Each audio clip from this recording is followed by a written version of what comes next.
Em 1997, o Brasil, em 98, o Brasil concorria ao Oscar de melhor filme estrangeiro. Acho que de lá pra cá nós não tivemos nada parecido com isso.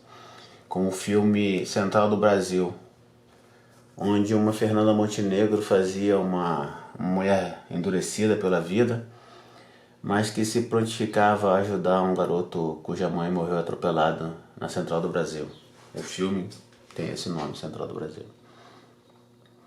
E a Fernanda também concorria a receber o Oscar de melhor atriz. E foi um momento raro de orgulho nacionalista. Naquela oportunidade, a Fernanda perdeu para uma Gwyneth Paltrow, que fez um Shakespeare apaixonado,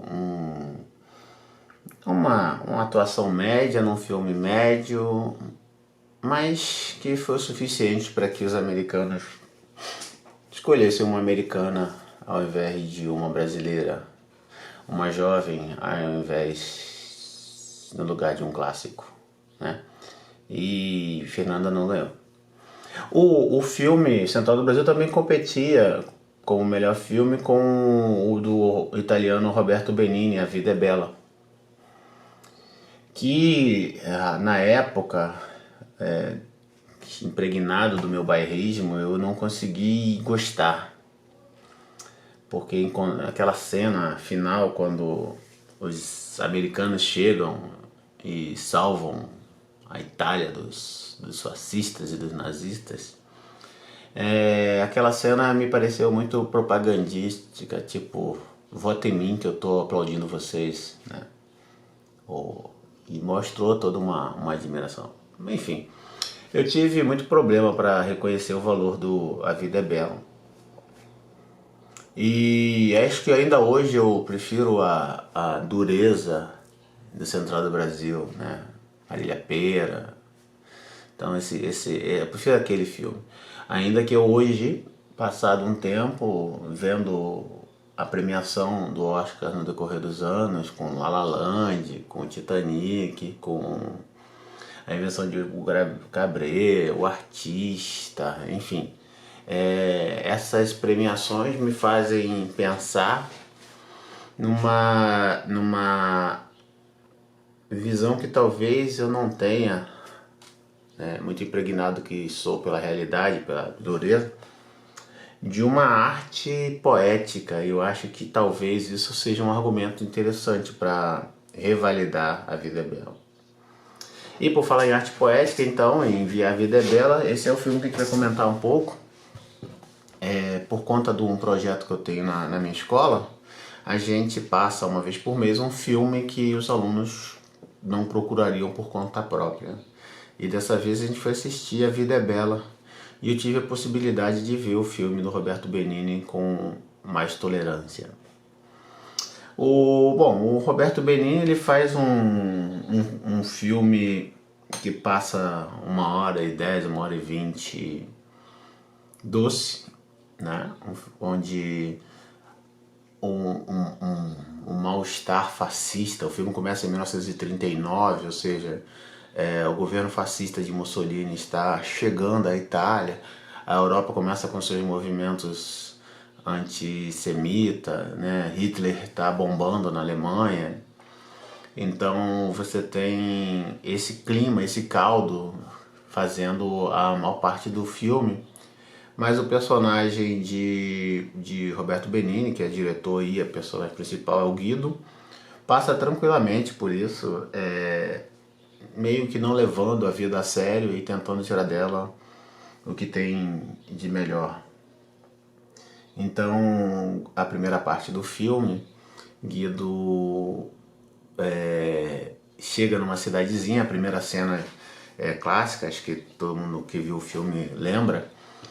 Tá Guido e o primo Ferruccio indo para a cidade e o carro que eles estão perde o freio, né?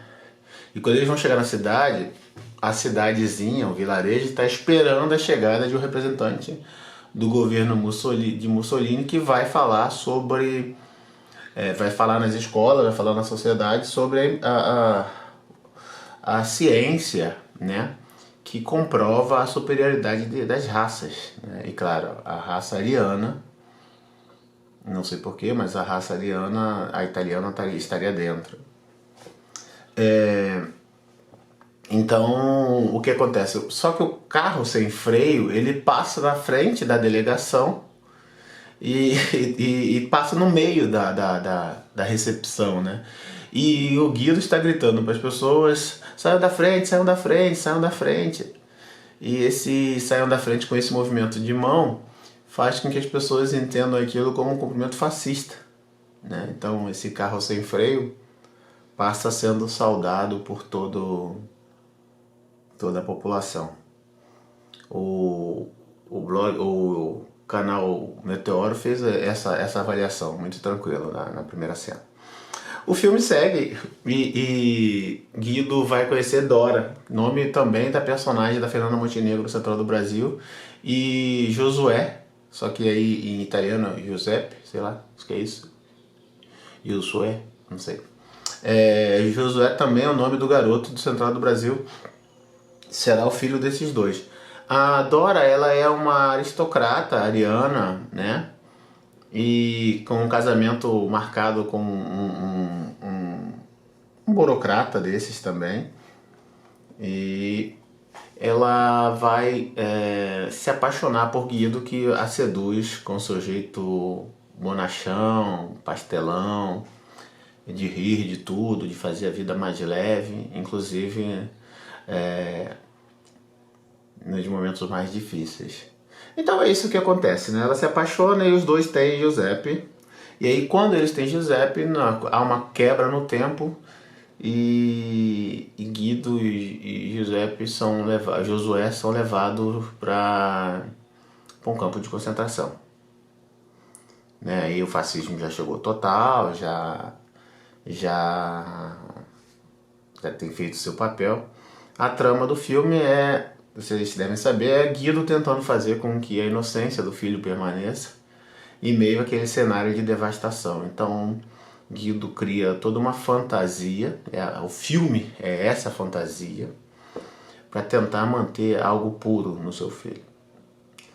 E tem lá seus resultados, né? O filme é baseado num livro chamado In the End, I Beat Hitler, de Rubino Samoni, que conta a sua experiência no campo de concentração, e na história do pai do Benini, que era militar nessa época, foi preso, e quando ele voltava da sua experiência como militar, ele contava dentro da casa da família Benini, sempre de uma forma muito leve o que estava acontecendo ali dentro. Então o Benini acaba fazendo uma homenagem muito bonita ao seu pai nessa história. Bom, o filme tem 2, 3 ou 4 momentos que eu acho que valem a pena ser destacados. O primeiro deles é que um dos médicos o Benini, o Guido, quando chega na cidade, ele vai trabalhar num hotel. E um dos médicos, que é cliente do hotel, vai se tornar o chefe da nazista, fascista, dentro do campo de concentração. É ele que ajuda o Benini a sobreviver como garçom lá dentro também. O Guido trabalha de garçom nesse hotel e esse médico tem o hábito de brincar de charadas, né? Ele é compulsivo por charadas, não consegue dormir, ele sofre. Mas uma das charadas mais interessantes, é um tema que vai recorrer o filme todo.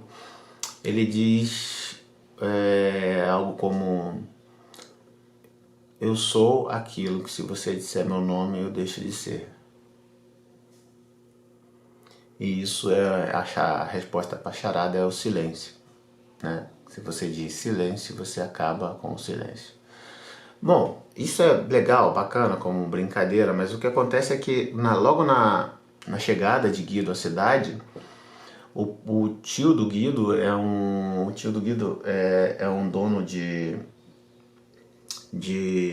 um hotel, né, que é o Justino Durano, Eliseu, e ele tem uma cara que é muito, muito recorrente, né, dos comediantes, né? Eu fui olhar na história, ele é comediante efetivamente, mas é um cara doce, sabe? Então, e ele é judeu.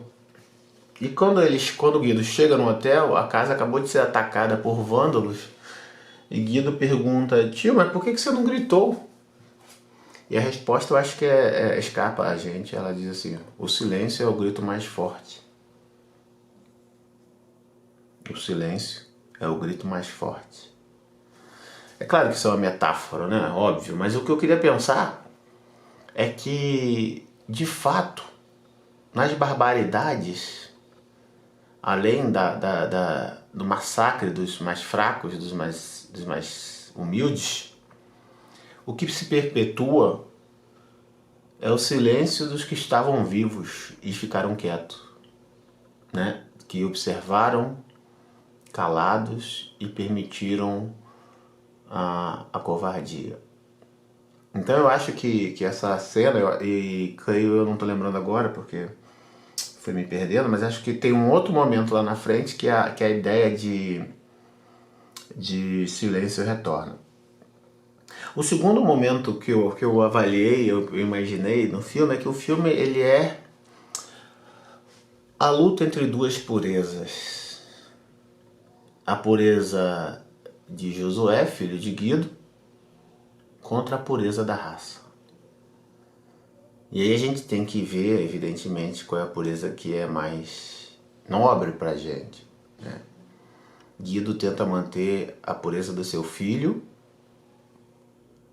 e o fascismo e o nazismo tentam manter a pureza dos seus filhos e da raça.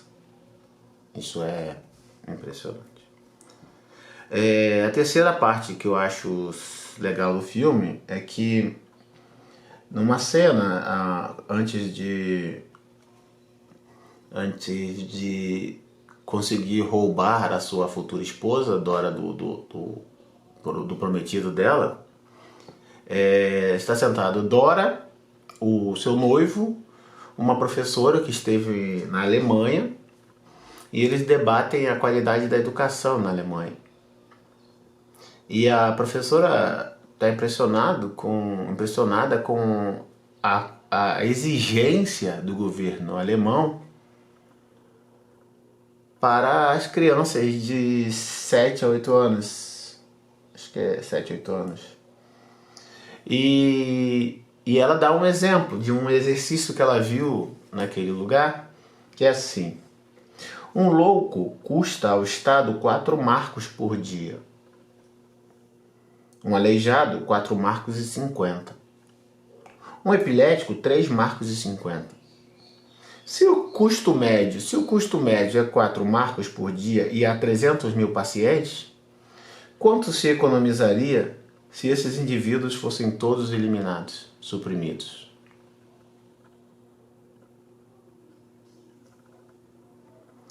A discussão é apenas se o nível dessa questão é compatível com a maturidade de crianças de 7 a 8 anos. Eu acho que importa pouco se esse exemplo existiu mesmo. Embora a curiosidade de saber não seja pequena, mas é bem provável, porque você constrói já, vocês já entenderam, uma mentalidade nas crianças desde cedo.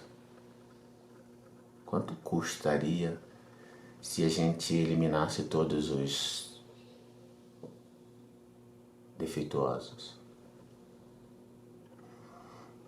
Isso me fez lembrar o livro que eu li no mestrado, 2 vezes junho, do argentino Martín Cohen.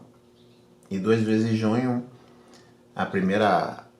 os 2 primeiros parágrafos do livro, um soldado entra num quartel da Argentina de Videla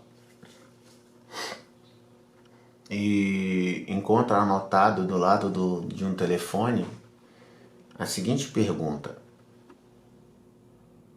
a partir de que idade se pode começar a torturar uma criança. E o soldado fica revoltadíssimo com isso, porque começar está escrito com S. A gente se vê. Tchau.